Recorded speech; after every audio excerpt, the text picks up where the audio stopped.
Sir, Deepu चंद दास की हत्या, उसके बाद एक और हिंदू की हत्या बांग्लादेश में, क्या?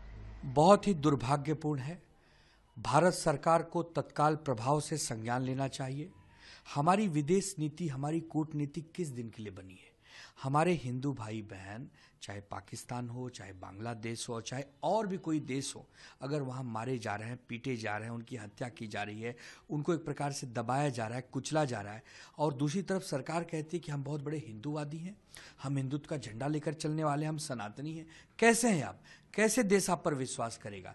देखिए, विपक्ष देश का दुश्मन नहीं होता है। विपक्ष भी इसी देश में रहता है।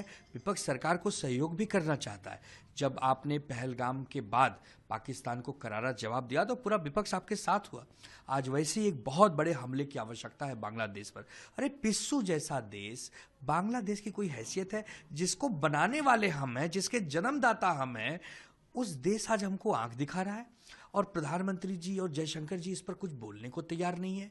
आज लाखों लाखों हिंदू वहां से भागने के लिए परेशान है। आज उनकी कोई मदद नहीं कर रहा है। आज आपने इतने बड़े बड़े कानून, एनआरसी, सीए सब लाए, इसका क्या लाभ है? जब हमारे हिंदू भाई बहन अगर बाहर से यहाँ आ ही नहीं पा रहे हैं, और या वहाँ है और उनकी हम हेल्प ही नहीं कर पा रहे हैं, तो काहे का हिंदुत्व? इसलिए तो याद आता है ना हिंदू हृदय सम्राट बाला साहब ठाकरे जी, जो कहते थे गर्व से कौन हिंदू है। बाबरी का जब ढांचा गिराया गया, भाजपाई भाग गए, बड़े बड़े जो अपने आप को हिंदूवादी बताते हैं भाग गए, तब साहब ने कहा था कि अगर उस शिव सैनिकों ने किया है तो हमें गर्व है।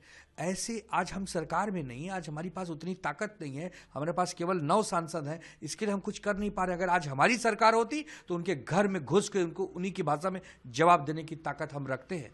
लेकिन दुर्भाग्य है कि आज केंद्र में ऐसी सरकार बैठी है जो कहती तो हम हिंदूवादी हैं, लेकिन हमारे भाई, जिस प्रकार दीपू की हत्या हुई है, ये किसी को बर्दाश्त नहीं हो रहा है। हम सनातनियों को, हम लोग कुछ भी बर्दाश्त कर सकते हैं, लेकिन अपनों का खून नहीं देख सकते। इसी देश की, इसी मिट्टी के लिए भगत सिंह, राजगुरु, चंद्रशेखर जी ने अपने प्राणों का सर्वोच्च बलिदान दिया है। हम सब उन्हीं का डीएनए है। हम छत्रपति शिवाजी महाराज, छत्रपति संभाजी महाराज और वीर महाराणा प्रताप पृथ्वीराज चौहान के वंशज हैं। हम किसी भी कीमत पर अपने लोगों का, अपने सनातनियों का अपमान बर्दाश्त नहीं करेंगे। सरकार को तत्काल प्रभाव से बांग्लादेश के खिलाफ कठोर से कठोर